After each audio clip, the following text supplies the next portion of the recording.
Sodarulara. This is the Telugu I know.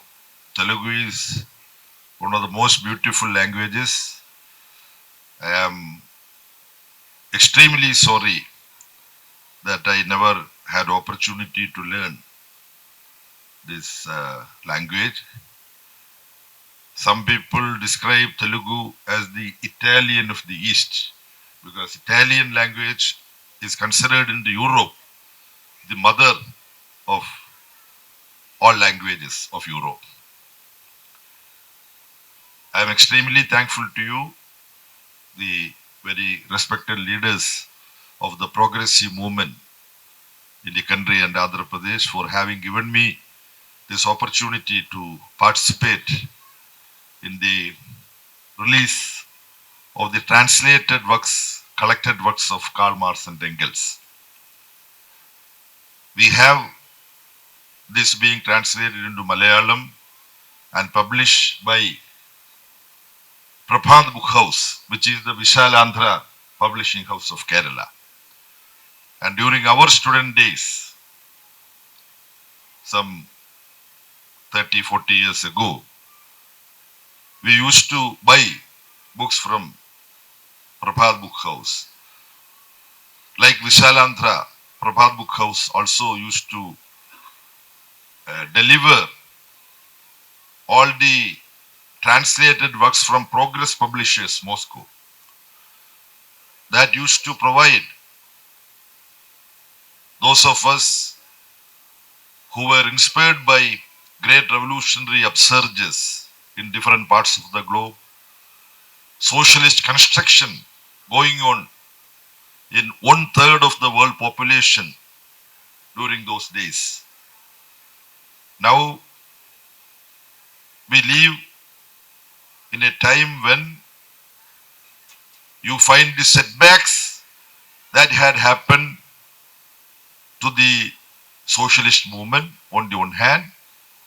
At the same time, on the other hand, we find lot of broad left progressive forces emerging in all parts of the globe, in Latin America. Emergence of a country with the largest population in the world, People's Republic of China, that emerging as one of the most economically powerful country in the world. Economists calculate that very soon they may overtake United States of America as the #1 economic power in the world. So we find setbacks for socialist construction in East Europe and USSR, but we also find the left and progressive movement emerging in different parts of the globe in different forms. It's a complex process. In this context, I have been asked by the chairman to speak about the relevance of Marxism in the world today. There, the most important point which we should remember is that, first of all, Marx himself did not appreciate the term Marxism. And theoreticians and practitioners, when commentators started defining certain progressive thinkers as Marxist, when Marx himself was alive, we know on occasion Marx exclaimed, "Alas, I am not a Marxist." This is what Marx said. So Marx was against a theory being described as an outgrowth of a philosopher or a revolutionary practitioner of philosophy. He was maintaining that position due to very clear understanding. But for the convenience of reference, we all say Marxism. Because in the history of thought, in the history of the thought of practice, it was Karl Marx who was able to crystallize scientifically how society changes. Earlier, many philosophical understandings were there. In every civilization, in ancient times, there used to have some understanding about an egalitarian form of social life which people had. A Malayalam poet, Vailopalli, in one of his very famous poems, he describes various ancient civilizations in different parts of the globe. Then he says that all these ancient civilizations had the concept of an Onam. I don't know how many of you would understand Onam, since Malayalis are there in different parts. Onam is a festival of Keralites. That festival refers to an ancient social life where everyone was equal, where equality prevailed. So this poet says this concept of equality in ancient society existed in Inca culture, that is of Latin America, Mesopotamian culture, Egyptian culture, Chinese culture, Indian culture also. Then when Marx and Engels were alive, one American author, he is now described as an anthropologist, the author of Ancient Society, Louis Morgan. His book, Ancient Society, came out in 1877. That book explained how family relationship underwent transformation, and in prehistoric times, which is also called as primitive society, quote unquote, and the same period also is being defined as primitive communism.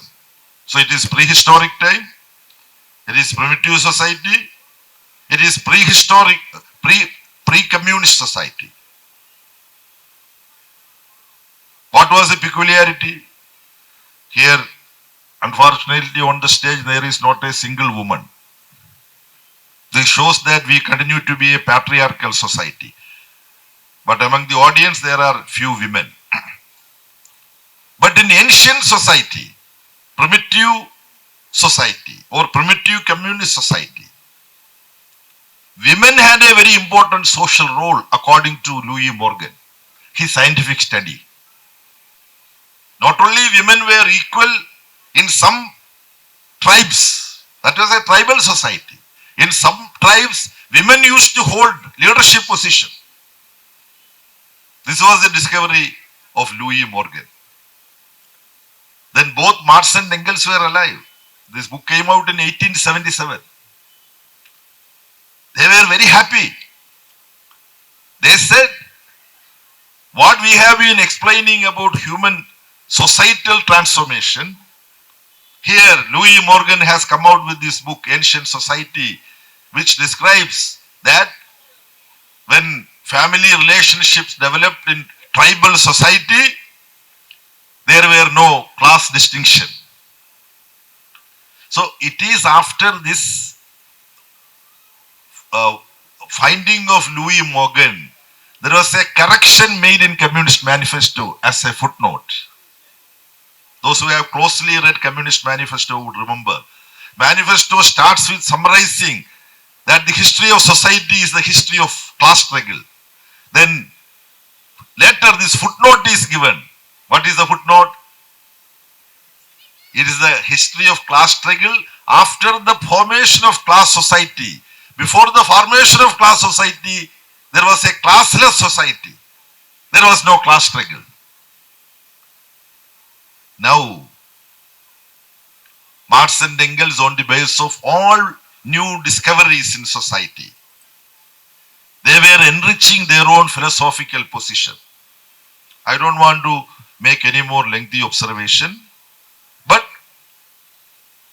Marx and Engels himself maintained a position which some of us are not imbibing, assimilating properly. What is that? Their position was,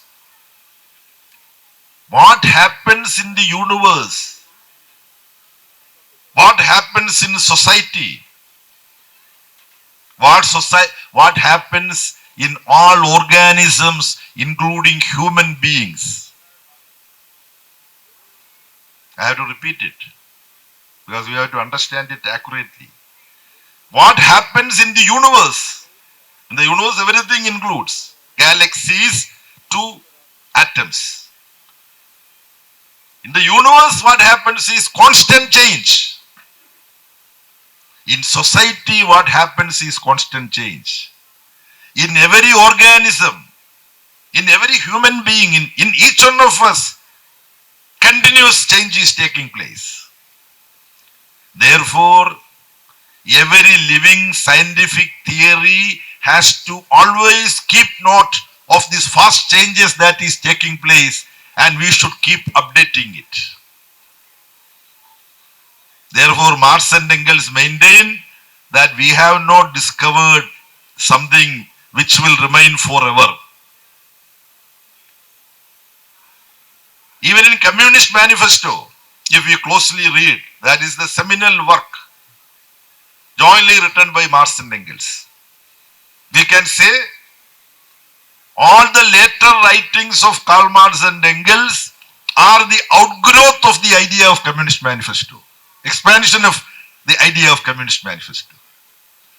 There is one section where they speak about what would be the policies when a working class state emerges. I think points are given 1, 2, 3, 4, 5, 6 like that. Then they write, this is only a general guidance. Depending on the country and the time, there will be changes. I am posing a simple but complex question. Not to give a reply, but for each one of us to ponder. How will you summarize the setback that happened in USSR and East Europe to the effort to practice this understanding, Marxism-Leninism? What is the simple reason? That system did not succeed to continuously update itself. CIA conspiracy, someone falling prey to that, so many such factors are there. But the key factor is the failure of the revolutionary forces in USSR and East Europe to continuously revolutionize the theory and practice. This is a simple reason. This, in a prophetic manner, Vladimir Ilyich Lenin stated in 1899 when he wrote about our program. This is a long sentence what Lenin wrote. From my memory, the meaning of that sentence, I can say, I could also recall where it is. It is in the 4th volume of the collected works of Lenin. It is in page number 211 and 12, if I remember correctly. Volume 4 of Lenin's collected works, page number 211 and 12. The title is Program, Our Program. Lenin writes, we don't consider Marx's theory as completed or inviolable. It's a shocking statement. But it has only laid the foundation stone of the science. That's the word Lenin uses. It has only laid the foundation stone of the science. We socialists must, that is the word used, must We socialists must develop it in all directions, or else we cannot keep pace with the life. This is the sentence. One need not have to explain anything more. Very sharp, accurate, scientific formulation of Lenin. Lenin says, Marx and Engels did not say everything final, but some of us take it as Bible, Quran or Gita. Is it not? No. Marx and Engels never approved it. Lenin never approved it. Because everything changes. Society continuously changes. So you have to take note of it. So the relevance of Marxism, that is the topic the president gave me. I would divulge a secret to you. One of the comrades who fixed me up for this, he told me, Marxist aesthetics and literature, that is what I should speak. And for your information, I have a note of that subject in my pocket. Here on the stage only I was asked to speak on a different subject. Therefore, I don't think I have done any justice to the subject. But the basic understanding we all share, that we have to update our basic scientific understanding. That is the essence of Marxism. Therefore, Marxism would continue to be relevant. And to underline this, I would recall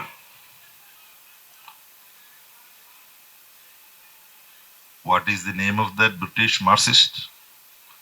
Why Marx was right? Terry Eagleton. Now, due to old age, forgetfulness, though unpardonable, Terry Eagleton's book, he summarizes how and why Marxism continued to be relevant so long as class division exists, so long as inequality exists, so long as injustice continues in society. Marxist understanding, the scientific foundation which Marx, Engels laid and Lenin developed, that continued to inspire.